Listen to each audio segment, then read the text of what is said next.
अरे काल आम्ही स्टॉक्स काढले होते आजसाठी आणि खूप छान सपोर्टवरून एक स्टॉक खूप छान गेला. तर एका स्टुडंटनी अगदी सपोर्टवरती बाय केला होता, खूप छोट्याशा रिस्क प्लॅन करून. तर त्या सरांचा मला मेसेज आला माझ्या स्टुडंटचा, की "मॅम मला 6% प्रॉफिट चालू आहे, तर मी बुक करू की होल्ड करू?" त्याने विचारलं. तर त्यांचा क्वेशनचा आन्सर माझ्याकडे हाच होता, की बघा एका दिवसामध्ये जर तुम्ही आज एंट्री घेतली आणि एका दिवसामध्ये तुम्हाला 4 ते 5% जर एका दिवसामध्ये मिळत आहेत, तर बुक करून घ्यायला पाहिजे. कारण की कसं आहे, की तो स्टॉक जर तुम्ही होल्ड केला, नेक्स्ट डे मे बी तो खाली येऊ शकतो. मग त्याच्यानंतर तो टाईम स्पेंड करू शकतो आणि नंतर वर जाईल. तर एका दिवसामध्ये तुम्हाला जवळपास 4 ते 6% जर मिळत आहे, तर काय होतं, की तुमचं प्रॉफिट तर येतच.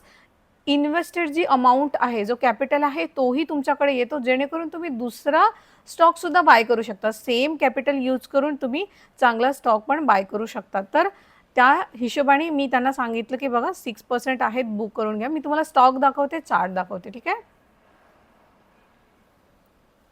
हे बघा, हा स्टॉक होता IIFLचा. तर ह्याच्यामध्ये ट्रेंड लाईन होती अशी, ठीक आहे? एकदम छान अशी ट्रेंड लाईन होती. तर ह्यांनी काय केलं, आम्ही सकाळी क्लासमध्ये हा सपोर्ट घेत होता.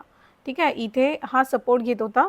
तर एक्झॅक्टली पहिले रेड आणि नंतर मग ग्रीन कॅन्डल बनली. ह्याच्या हायवरती आमची एंट्री होती. इथे स्टॉप लॉस होता आणि हा इथून खूप छान गेला. आपण मेजर करूया इथून.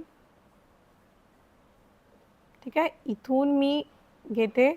तर तुम्ही बघू शकता की जवळ-जवळ 6.2% हा गेलेला आहे. ठीक आहे. तर अशा सिनेरिओमध्ये तुमच्यामध्ये काय करायला पाहिजे? तुमच्या मते काय करायला पाहिजे? बुक करून घ्यायला पाहिजे की होल्ड करायला पाहिजे?